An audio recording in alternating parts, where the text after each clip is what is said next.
Good evening, folks, and welcome back to our virtual Dominion Energy Jazz Cafe. We're in for something else. They told me to buckle up, and there may be a brick wall, but we're going ahead. With our jazz tonight, those are my instructions. Behind me in this room, we've got Mike Hawkins and the Brotherhood, and I am thankful for the men in the room with me tonight. We're going to give you some love, some art, some music, and of course, some jazz.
Right, all right. Thank you very much for having us. My name is Michael Hawkins. I play this beautiful, wonderful instrument called the string bass. And the first selection we did was a composition written by Stevie Wonder entitled Don't You Worry About a Thing. And the next was an old favorite standard we call Alone Together. This next tune was written by a close cousin of mine who lives out in California. And he was in the habit of, I did a concert years ago in California, and he came to see me.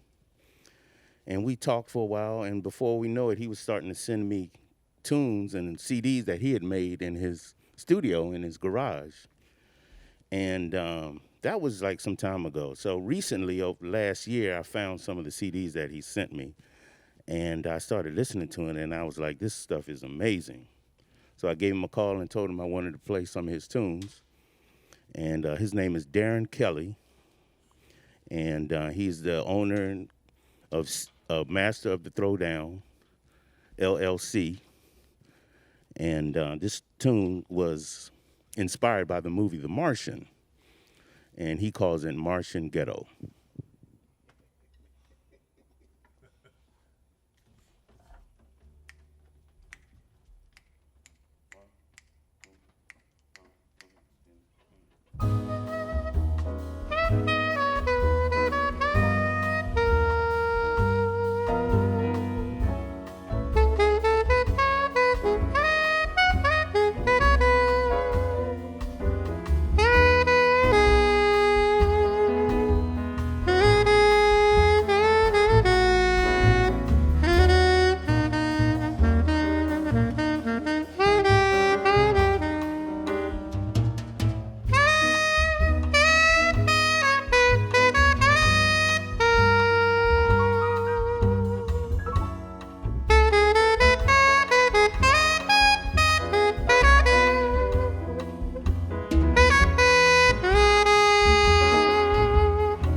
Yeah, the Martian Ghetto. Woo! Before we move further, we got to introduce the Brotherhood to you. And the Brotherhood not only signifies our interpersonal relationship, but it also signifies musicians that come before us, that are here with us, and the musicians that are coming up through this, playing this music jazz. And before I move further, I'd like to introduce the man himself, the one he needs no introduction. He's a saxophonist. We call him Saxsmo because he plays most sax. Name is Mr. James Gates.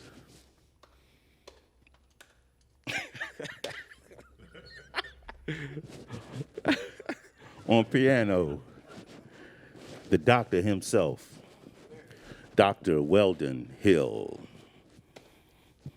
On drums,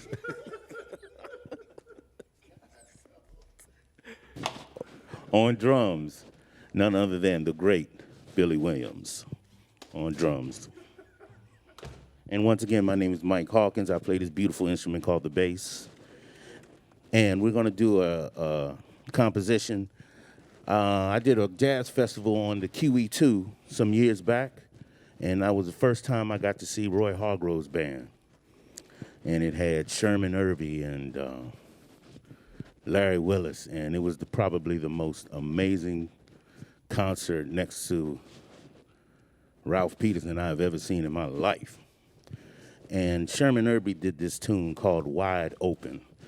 And I recorded it on the slide, and I lost back then they had the little mini discs, and I lost it, man. But I never forgot this tune, man. And so we're doing it today. It's called Wide Open.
Now we know why we call him the doctor, because he is the doctor. Yeah, that was Wide Open, written by Sherman Irby. We're going to close this set out with the tune written by George Cables. George Cables, and it's in homage to his wife. It's called Helen's Song.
Brotherhood, brotherhood.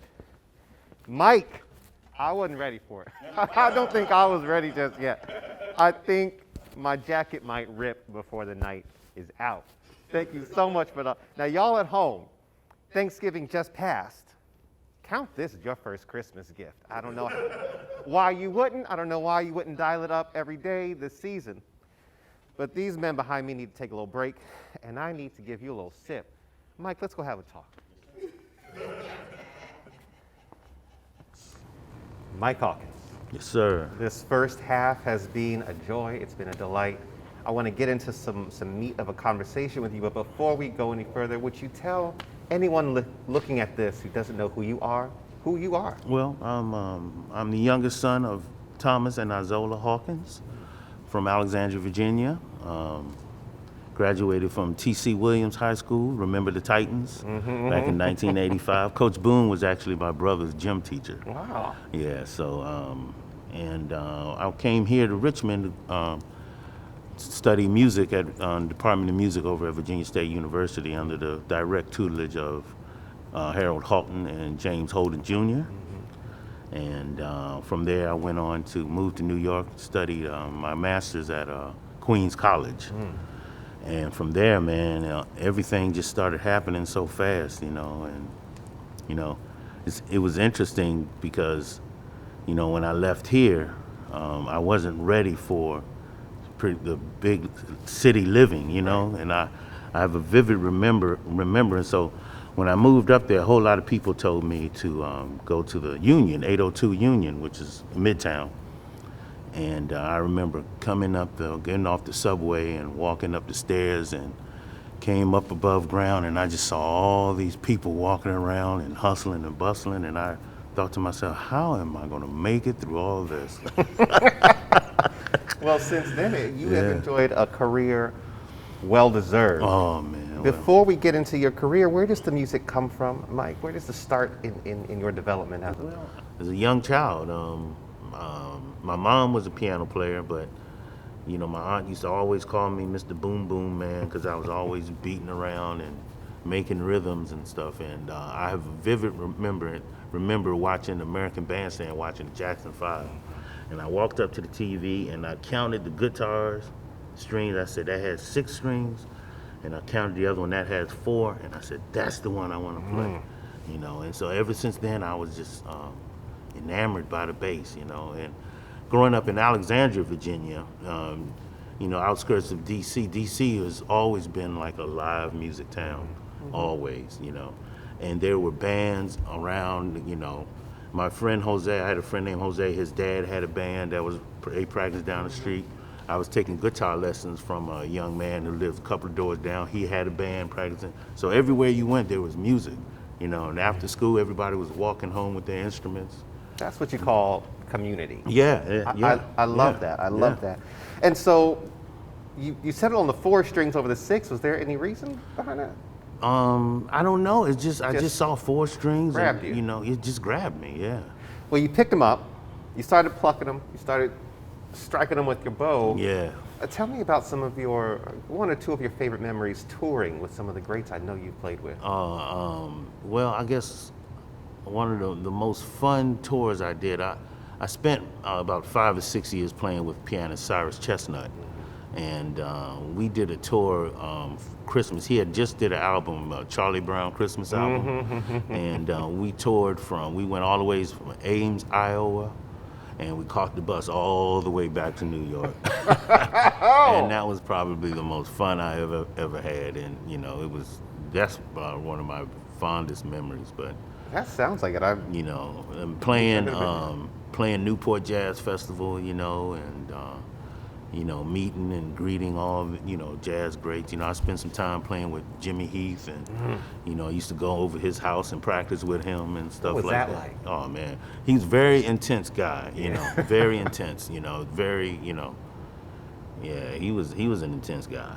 Oh man, I can imagine. Yeah, and so I lived in Queens. I had my housemate, a pianist named Jeb Patton, who's a prolific pianist up in New York, and he played with the Heath Brothers band. So Percy Heath would come by the house every now and then, and I used to hang around with him, and Or when he was out on the road, we would do some tours together, and I used to hang out with Tootie Heath, just listening and sitting down, listening. And I guess okay, let me stop. So I went to Queens College, and Queens College had just got this grant to cover all of Louis Armstrong's book, his music and stuff. And because he lived like right up the street from the school.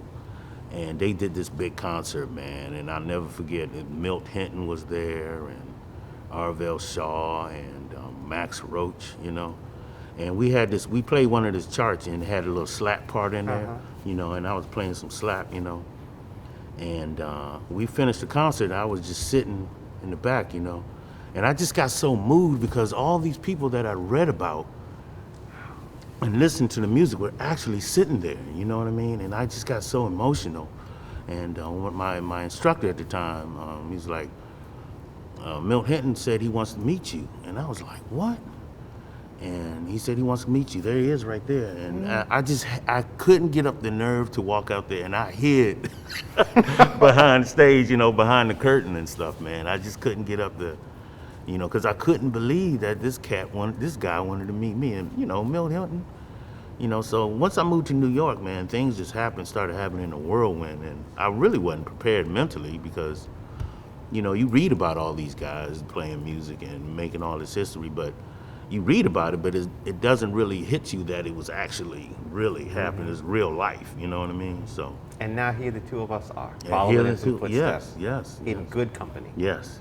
So. We've heard you walk that bass, slap that bass, pluck it, and you've touched the bow to it. Even a few times. What's your favorite way to play?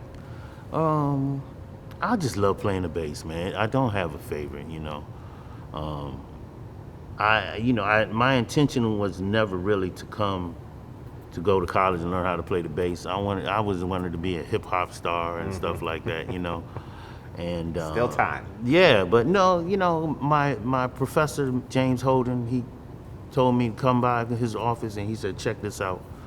And I started fiddling with it, and I didn't do much with it, but by the time my junior year came, man, I was just like, I didn't want to do anything but play the bass, and I was skipping classes, just staying home and practicing and stuff, That's passion.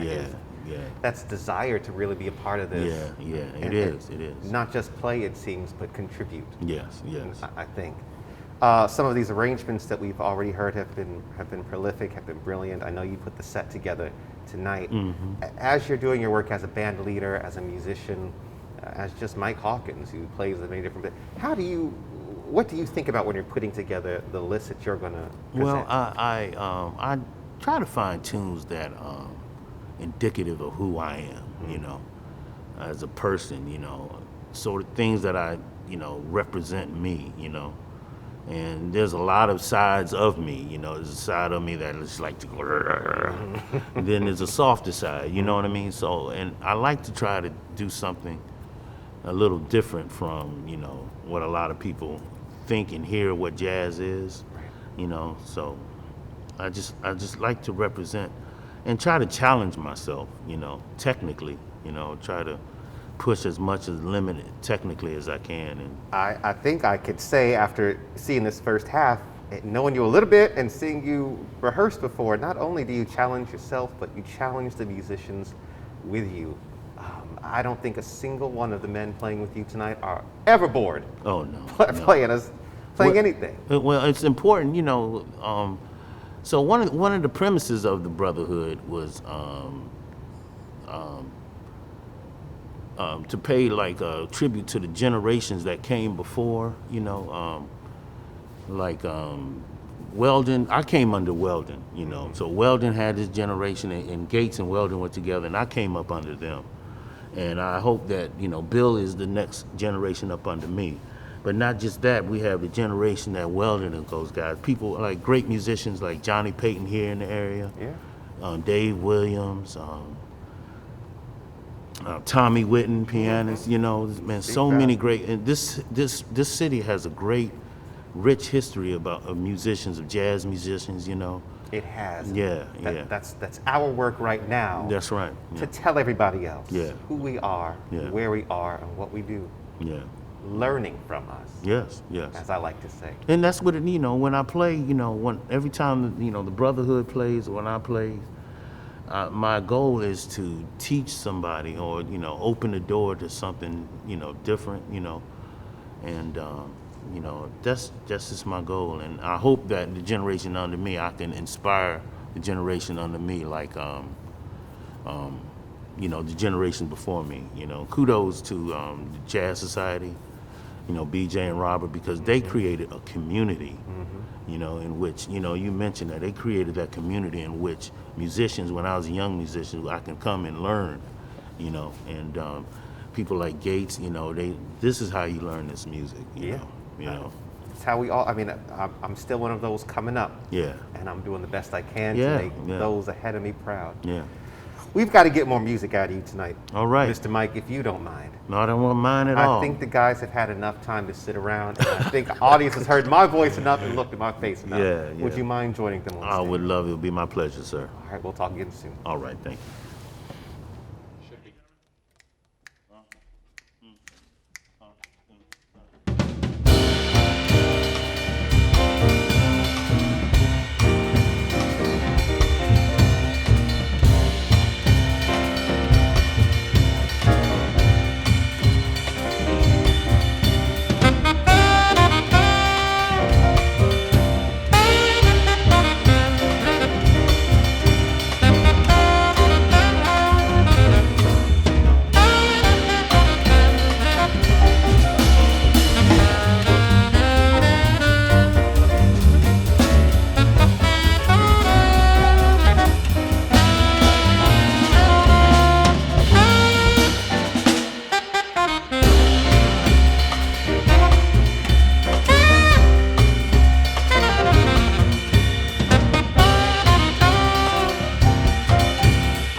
all right. We're back with more. Thank you for tuning in for the second set. On alto saxophone, Saxsmo, saxophonist, James Gates. On piano, the doctor himself, Weldon Hill. And the always swinging Billy Williams on drum. My name is Michael Hawkins. I play this beautiful bass. That was a composition by great drummer Jeff Tane Watts, titled Mr. JJ, named after his dog, I think. And the next tune we're going to do comes from one of the greatest movies of the century. A brilliant production, and it's from Willy Wonka and the Chocolate Factory. And it was arranged by a very close, longtime personal friend, a young man named Richard Bowden. We were close together when we were living when I was in New York. And he's a prolific composer, and he arranged this. It's called The March of the Oompa Loompas.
right. This next tune, written by, once again, my cousin from California, Darren Kelly. He calls this Conjecture.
That was something written by myself entitled Thankful.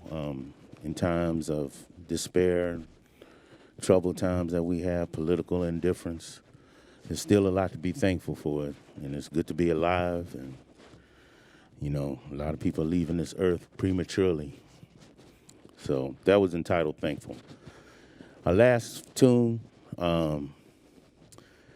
back in January of 2019, we did a Roy Hargrove tribute, and Roy Hargrove is one of my favorite musicians, and I wish I had known more about the music he had written during his lifetime here on this earth, but we're doing something by him. It's titled Soulful. And this will be our last tune of the evening. Thank you for coming. Thank you for having us. Thank you, sir. You're a gentleman and a scholar.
Mike, Sir.